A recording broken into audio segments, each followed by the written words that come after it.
Hey A&Pers, this is Dr. Jones checking in. This is A&P 1, Lab 3, Video 6? Yeah, I think we're on 6. So we're here with the leg model, and we need to cover all of these legs muscles. So, bum cheek is the gluteus maximus. Deep to that is the gluteus medius.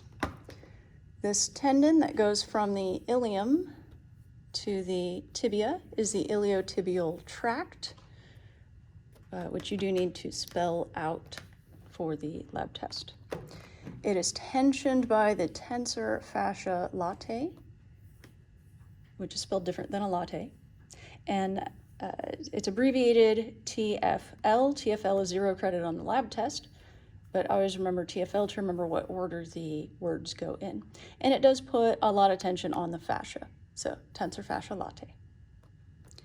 The psoas major you can only see in the abdomen, so I'll have to move the setup, so that'll be a different video for the psoas major. And the iliacus.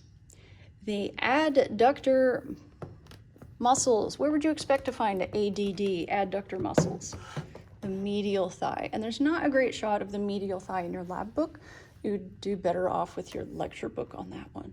I think chapter 11 has the muscles in the back. Okay, so these are the medial thigh muscles. The adductor longus is number 26 here, and it's the anterior medial thigh muscle. Posterior medial thigh muscle is the adductor magnus, that's 28. And again, if you put a abductor on a medial thigh muscle, that is of course wrong. Between the adductor longus and the adductor magnus is the gracilis, number 27. And these are your adductors, your medial thigh muscles. That's page 27. Page 28, hamstrings. Okay, so to tell medial from lateral, I always go to the toes. Big toe is medial, pinky toe is lateral. And keep in mind that your model here is a left foot, and the pictures in the book are a right foot. So remember, each limb is either a left or a right, and we never left or right again. We proximal, distal, medial, lateral, anterior, posterior, superficial, deep, under there. But this is a left, and the picture in your book is a right, so don't let that confuse you. So the posterior thigh muscles are the hamstrings. So put a bracket around those first 3 muscles and label those the hamstrings. So the biceps femoris is the lateral hamstring. Lateral is pinky toe. So this number 31 is your biceps femoris, lateral hamstring, and it does have 2 heads, just like your biceps brachii, except this one's not on your brachial region, it's on your femoral region. And then this is 2 separate muscles. 30 is a muscle, and then 29 is a muscle. So the medial hamstring, big toe side, medial hamstring. The superficial medial hamstring is the semitendinosus. And deep to that, kind of lateral, definitely deep, is the semimembranosus. So I like to think of it as a sort of a tendon in front of a sort of a membrane. Semitendinosus, semimembranosus. Let's see what's next on our list are the quads. So bracket off the next 4 on your list. And these 4 are the quadriceps muscles. 3 hamstrings, 4 quads. Quad means 4. So first you have the rectus femoris. It goes straight down the middle, just like your rectus abdominis goes straight down the middle of the abdominal region. Rectus femoris goes straight down the middle of the femoral region. Medial to that, big toe side. Medial to that is the vastus medialis, and it is a large muscle. Lateral to that is the vastus lateralis, which is also a large muscle. And then in between, deep to the rectus femoris, vastus intermedius. Because what's between medial and lateral? Intermediate. And this is the tendon of it. You can't quite see the muscle here, but that's where it is. Deep to the rectus femoris.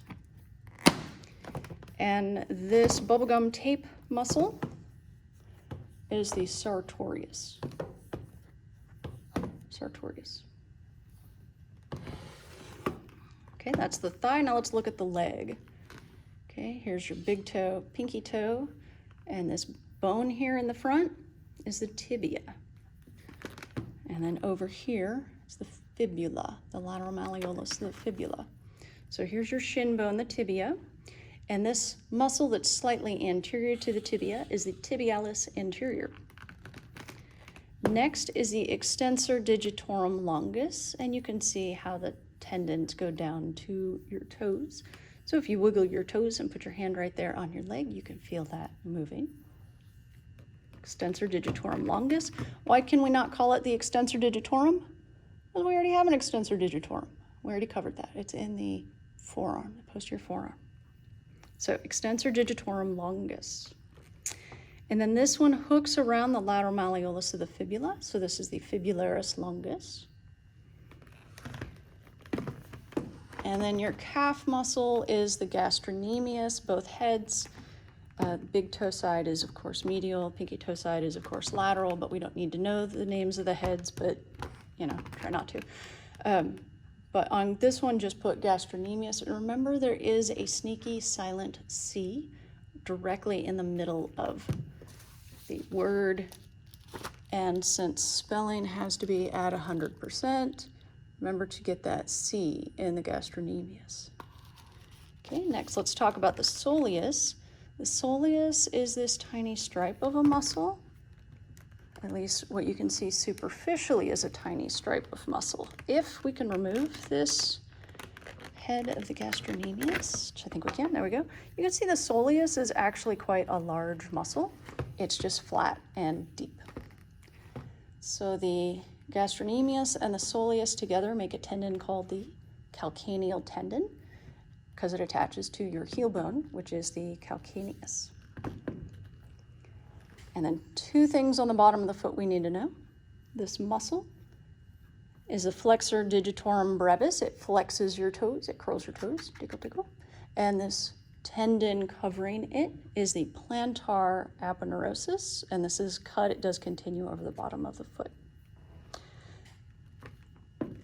Normally I would let you call the calcaneal tendon the Achilles tendon, but we should probably go with calcaneal tendon since Canvas is going to be grading this. So, all right, that's the leg. We've got one more video. There are at least three muscles, maybe four, that only show up on the big person model. So we will come back after I reset the camera. This has been A&P Lab 3, video 6. We will come back for one last video, video 7. Education must go on. Dr. J out.